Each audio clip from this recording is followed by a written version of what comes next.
¿Qué tal? ¿Cómo les va? Bienvenidos. Comienza nuestro encuentro a través de COFA, Confederación Farmacéutica Argentina.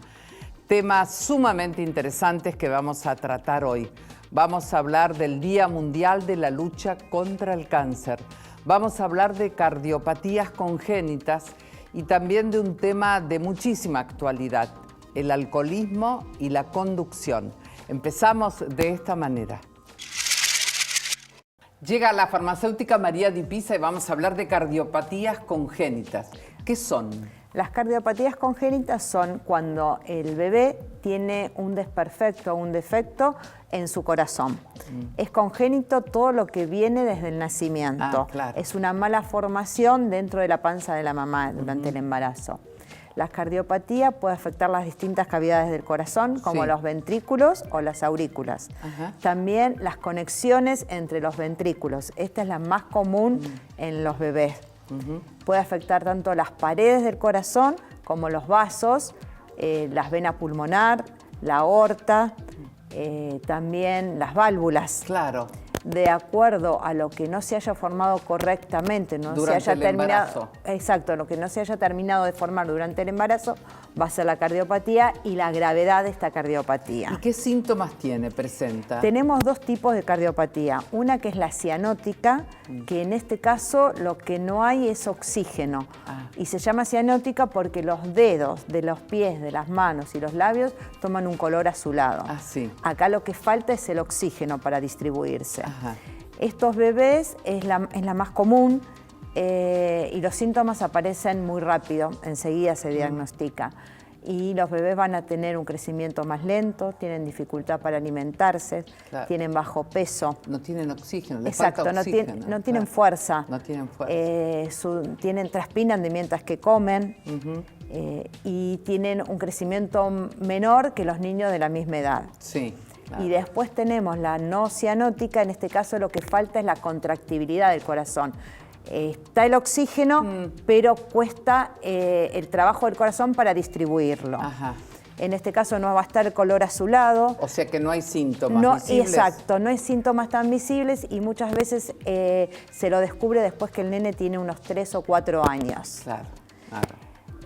Hay algunas de estas cardiopatías que se descubren ya durante el embarazo. Cuando la mamá se hace la ecografía, el médico, el ginecólogo ve que hay algo que no está del todo bien, entonces va a empezar a pedir nuevos estudios, como un ecodoppler o estudios más complicados.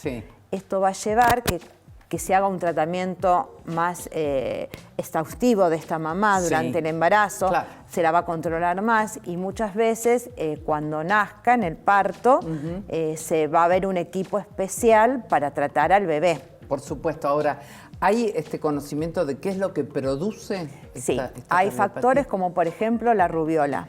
Que la mamá tenga la rubiola durante el embarazo es una de las principales causas.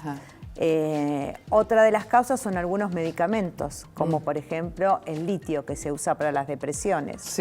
También hay un medicamento que se usa para el acné, que es un derivado del ácido retinoico. Este medicamento, las chicas que lo usan cuando tienen un acné muy importante tendrían que suspenderlo 6 meses antes del embarazo. Qué importante que es esto, ¿no? Del tema de saber los medicamentos que se toman, tener el diálogo con el profesional permanente, porque hay medicamentos que están contraindicados. Justamente. Este medicamento, por ejemplo, cuando nosotros lo vendemos, el médico tiene que pedirle un test de embarazo antes de recetarlo. Antes de recetarlo. Sí, porque no se puede tomar. No, claro. Otro de los factores es el alcoholismo. También. El consumo de alcohol, de drogas ilícitas, el fumar también durante el embarazo. Otra de la causa es el no hacer una vida completamente sana y el tener el azúcar alto, la diabetes. La diabetes influye no controlada también. La del tipo 1 y 2 como la diabetes gestacional. Claro. ¿Y existe un tratamiento para esta cardiopatía? Sí. Por ejemplo, gracias a los avances de la medicina, hoy se descubren mucho más rápidos estos problemas. Tenemos niños que nacen con esta cardiopatía, que se los opera al poco tiempo de nacer. y otros que hasta se operan dentro de la panza de la mamá. Yo he visto, te iba a decir, cuando me estabas describiendo, porque a veces leo esa información, fue realizada con éxito una operación intrauterina y digo, qué bárbaro, ¿no?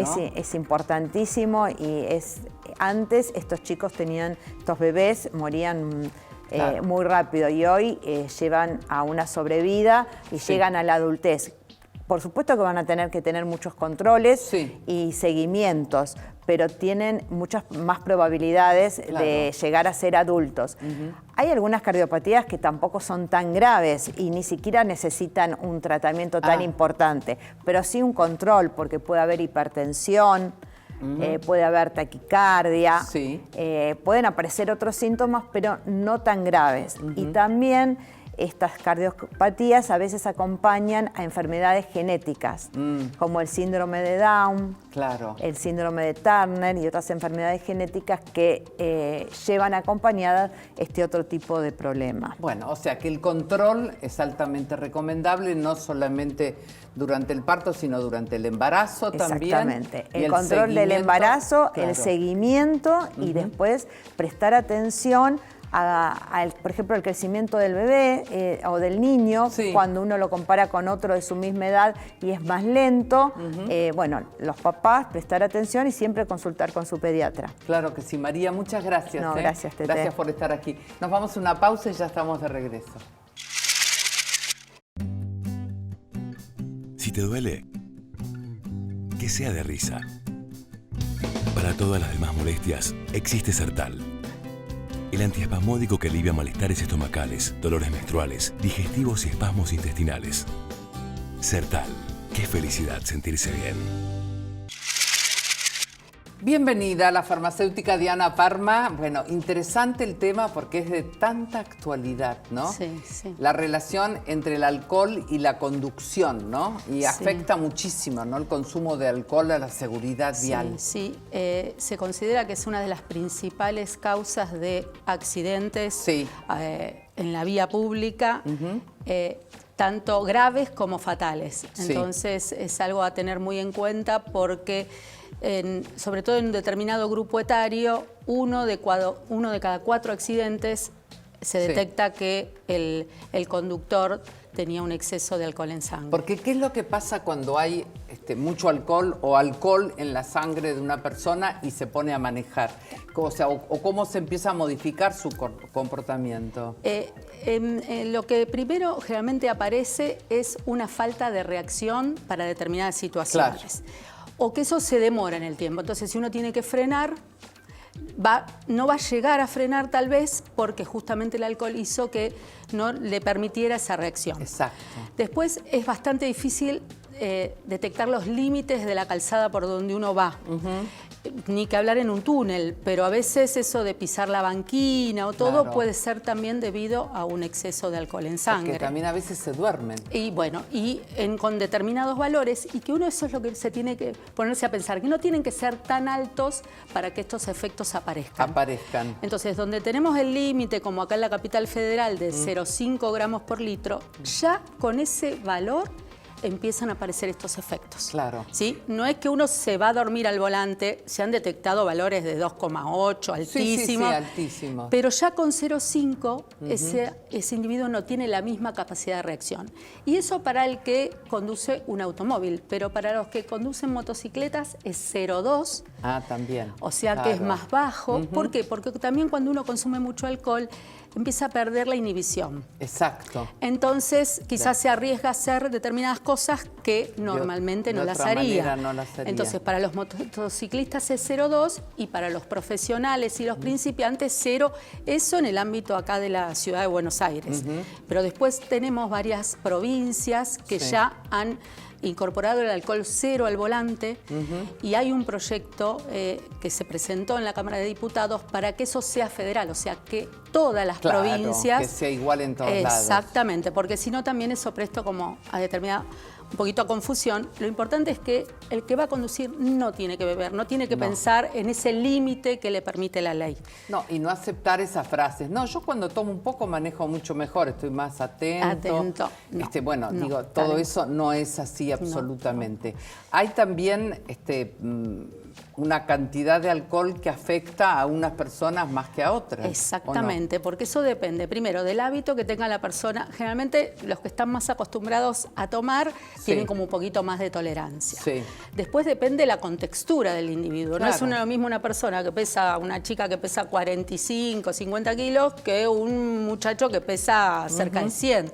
O sea, si consumen la misma cantidad y el mismo tipo de alcohol, porque también depende de qué alcohol se consuma. Claro. Entonces es muy variable. A veces a nosotros en la farmacia nos pasa, vienen y empiezan a consultar y cuántas horas se me va el alcohol, si tomé, o cuánto puedo tomar, y la verdad no hay una respuesta única, porque depende del organismo cada persona. Entonces lo que tenemos que decir es que no hay que tomar si uno va a conducir. Vos sabés que siempre recuerdo una frase que escuché una vez de una mujer, ¿no? Que ella decía: a mis hijos y a mis nietos lo único que les recomiendo cada vez que salen es no te subas al auto de alguien que tomó alcohol, que maneje a alguien que tomó alcohol. Yo decía, mira qué simple realmente, pero qué importante llevarlo a cabo, porque también esto del conductor responsable, no sé si se cumple tanto. Como que hay una tendencia a que eso empieza a pasar, no sé, yo acostumbrada que estoy inclusive con mis hijos que son adolescentes y todo, y me dicen, no, hoy no voy a tomar nada porque yo soy el conductor responsable. O sea, ahí está un poquito esa cultura, porque gracias a todos los esfuerzos que se hacen en educar a la población, bueno, algo se está logrando, pero es difícil porque el alcohol está muy arraigado en la sociedad. Está asociado a la diversión. Exactamente. O sea, no existe la salida si no hay alcohol. Si no hay alcohol. No hay diversión si no hay alcohol. Claro. Y se consume mucha cantidad y bebidas que tienen mucha graduación alcohólica. También. Entonces, mira, más o menos es fácilmente intoxicarse con el alcohol. Rápidamente uno toma, se absorbe por el tubo digestivo y tiene una atracción especial por el cerebro, porque el cerebro tiene mucha agua. Entonces, y lo deja pasar al alcohol. Entonces, es complicado porque enseguida trae estos efectos a nivel del sistema nervioso central, que en realidad termina siendo depresor. Es un psicodepresor. Sí. Entonces, cuando el individuo después que empieza a recuperarse, porque el hígado empieza a metabolizar el alcohol, empieza a recuperarse, el que tiene 0,5 le lleva aproximadamente, depende obviamente del individuo, 4 horas en recuperarse. O sea, enseguida empieza con los efectos depresores del alcohol, pero mínimo son 4 horas para volver a tener su, digamos, conciencia habitual, sus reflejos habituales. O sea, todo eso hay que tenerlo mucho en cuenta, porque yo digo ese tiempo estimado, pero para que no quede como que a las 4 horas ya estoy bien. Pero todo el tiempo que lleva, otra vez volver a la conciencia natural y normal del individuo. Increíble. Diana, muchas gracias, no, como al contrario. Siempre. Bueno, nos vamos a una pausa y ya estamos de regreso.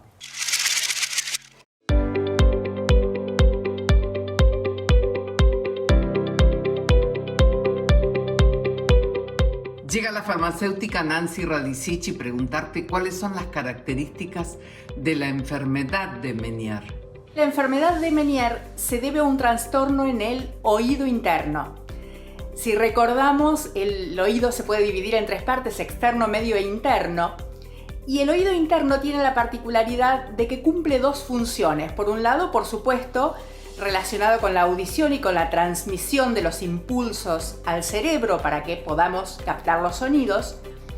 Pero por otro lado, tiene una parte que está relacionada con el equilibrio. Tiene una serie de conductos membranosos que contienen líquido que están relacionados con el correcto mantenimiento del equilibrio.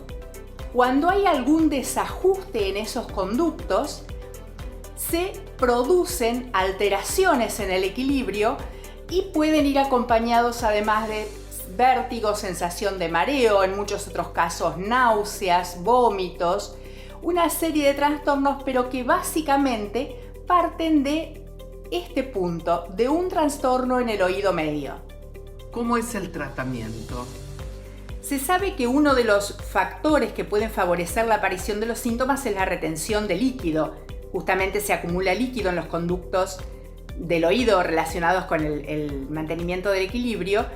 ejercen presión y esta presión puede favorecer la aparición de los síntomas. Por lo tanto, se recomienda una dieta baja en sodio y, llegado el caso, el médico prescribirá algún diurético para favorecer la eliminación de líquidos.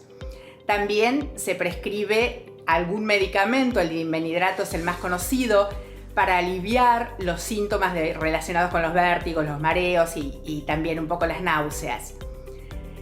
También las situaciones de estrés. El estrés siempre sabemos que agrava la gran mayoría de las enfermedades y esta no es la excepción. Por lo tanto, mantener relajación, mantener una vida tranquila, muchas veces sabemos que no es fácil, pero llegar a practicar alguna actividad que favorezca la relajación, el mantenimiento de un estado más tranquilo, más relajado y que va a favorecer la desaparición de los síntomas o al menos que estos reaparezcan más esporádicamente. ¿Es un problema de consulta común en las farmacias? Es muy común que los pacientes vayan a consultar a la farmacia porque tienen vértigos, mareos y enseguida lo asocien a contractura o problemas en las vértebras cervicales. Es muy común que vayan a buscar algún relajante muscular.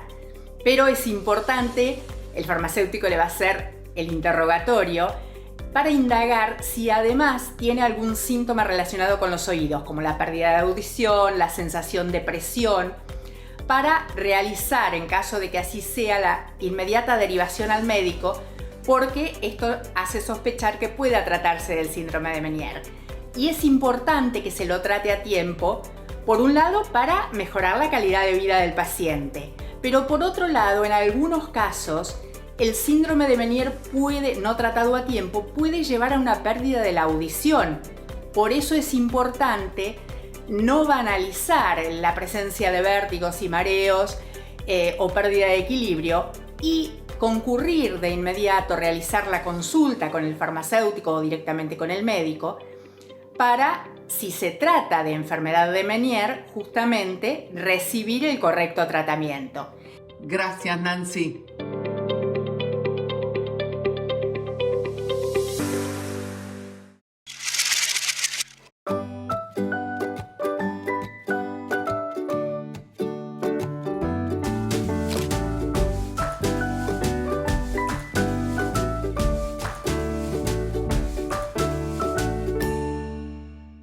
Ha llegado la farmacéutica Eugenia Di Libero. ¿Cómo te va, Eugenia? Hola, ¿qué tal? ¿Cómo ¿Todo estás? bien? ¿Vos? Buen año, ¿no? Esperemos. Esperemos que sí. Bueno, estamos en el mes de febrero donde se recuerda el Día Mundial del Cáncer, así que me parece interesante abordar el tema.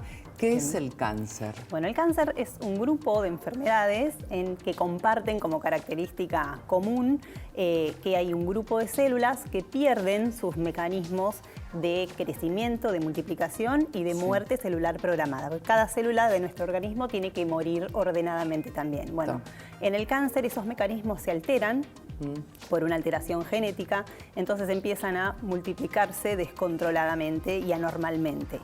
Infiltran espacios en donde no estaba preparado que estuvieran y en el tejido infiltrado empiezan a alterar su funcionalidad y su capacidad de respuesta a las necesidades del organismo. ¿Y cuáles serían los factores de riesgo? Los factores de riesgo no ligados, o sea, no, modificables, son los tradicionales, ¿sí?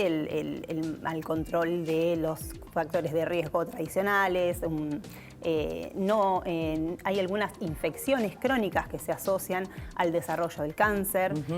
Algunos están ligados al sexo y a la edad, eso no es modificable, pero bueno, los hábitos de vida no saludables, no mantener un peso acorde, ser sedentario, fumar. El cigarrillo. Eso es un factor de riesgo fundamental.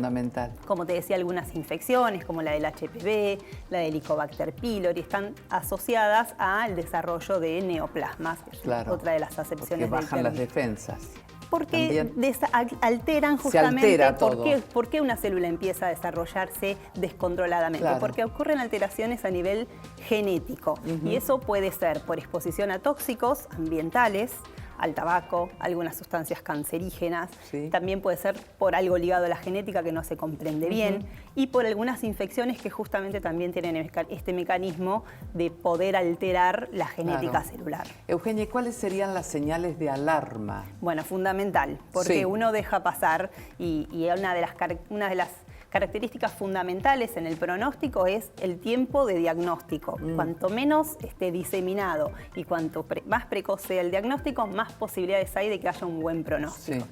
Entonces, atención cuando haya, sin que se explique por otros motivos, una pérdida de peso, aparezcan dolores que no estén justificados por otro motivo, cuando uno sienta cansancio, que es lo que se llama astenia, adinamia, dificultad para respirar, dificultad en las necesidades fisiológicas, orinar, defecar, tragar, cuando aparezcan tumoraciones en cualquier parte del organismo, es un signo de alarma, sangrados de cualquier tipo que se perpetúen, hay que buscar atención médica porque podemos estar ante una neoplasia. Sí, vigilar y aparte hacerse los estudios correspondientes. Totalmente. Que ya sabemos, justamente, donde se puede hacer la detección precoz también. Buenísimo eso que me decís, porque justamente esto es lo que se llaman métodos de cribaje o de tamizado. Hay 3 fundamentales que están ligados a una disminución de la mortalidad por cáncer, que son las mamografías en mujeres de más de 50 años, el Papa Nicolau para el cáncer de cuello de útero y la detección en mayores de 50 años con colonoscopías seriadas en mayores de 50 años. Adherir a estos procesos de diagnóstico, de tamizaje, está asociado a una disminución de la mortalidad por estos 3 tipos de cáncer. Y en el hombre la próstata, ¿no? También. Sí, ese no es un método de cribado que esté completamente relacionado a disminuir mortalidad, pero bueno, sí, ayuda al diagnóstico precoz y, como dije antes, a un mejor pronóstico y menor riesgo de complicaciones. Bueno, la pregunta del millón, ¿existe cura? Bueno, la realidad es que muchos cánceres se pueden curar. El término curación se adopta cuando hay lo que se llama muchos años de remisión. ¿Qué es la remisión? Cuando uno se somete a un tratamiento, hay muchos tratamientos: la quimioterapia, la radioterapia, la hormonoterapia, la terapia génica ahora. ¿Qué es la terapia génica? Es un proceso por el cual se elicitan estos genes que están ligados al desarrollo de cáncer en las células que después van a formar parte de este órgano. Perfecto. Entonces se elude la posibilidad de que desarrolle un cáncer. De estos tratamientos se dice que el paciente está en remisión completa cuando no aparece bajo ninguno de los métodos diagnósticos signos de enfermedad. No quiere decir que el cáncer no esté, simplemente que no se puede detectar. Otra de las figuras es la remisión parcial, que es cuando hay respuesta a cualquiera de estos tratamientos y se dice que el cáncer está controlado y esto es compatible con una calidad de vida aceptable.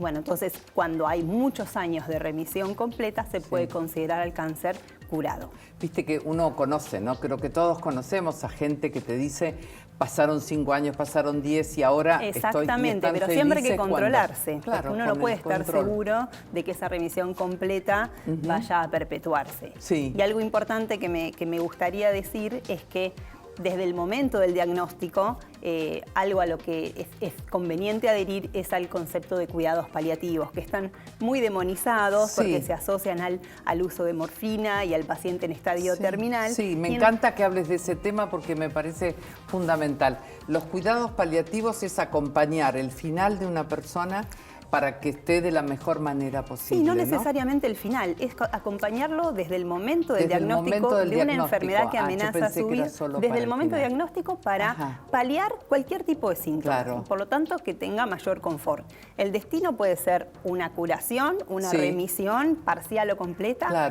o una progresión de la enfermedad, pero aseguran que el paciente y su familia van a estar paliados en sus síntomas, al abordaje del duelo y de todas las situaciones que sobrevienen ante un diagnóstico de una enfermedad. Porque viste que aparece el dolor como el gran temor, ¿no? Claro, pero no solamente el dolor. Hay pacientes que se exponen a sangrados masivos, a la dificultad para respirar, a la picazón insoportable, y todo eso tiene tratamiento posible. Y lo otorgan los servicios de cuidados paliativos y en nuestro país está muy bien desarrollado. Así es. Eugenia, muchas gracias por estar en el programa. Gracias. Una pausa y ya volvemos.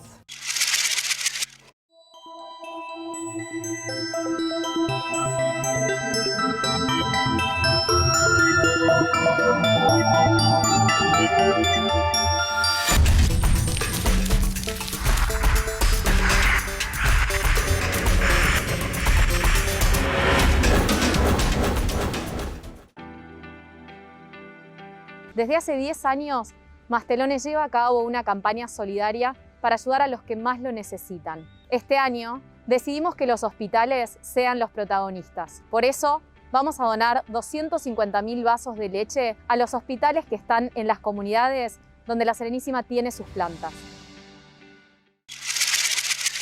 Llega el momento de la despedida. Muchísimas gracias por acompañarnos. La próxima semana nos encontramos. Recuerde que nuestro Facebook es Con Vos 24 horas. Gracias.